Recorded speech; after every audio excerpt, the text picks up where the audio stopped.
Slinky Malinki, Early Bird by Linley Dodd, read to you so you can read along by David Orchard. Early one morning when all were asleep, Slinky Malinki decided to creep out of his bed in the shadowy gloom and off on the prowl by the light of the moon. Past the piano and wicker-work chairs, he silently padded to climb up the stairs.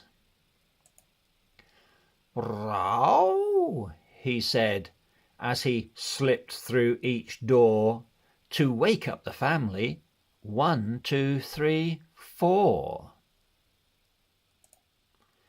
He purred in their ears and pounced on their toes. He bristled his whiskers and tickled each nose. "Pesky old Slinky," the family moaned. "You woke us too early," they grumbled and groaned. "Please leave us in peace for an hour or two." But Slinky Malinki knew just what to do. He bounced like a ball, and he played hide and seek.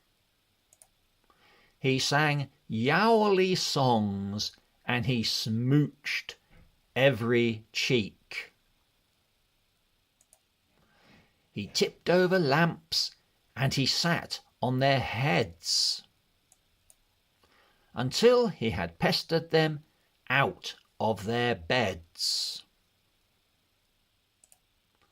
They mumbled and moaned as they stomped down the stairs.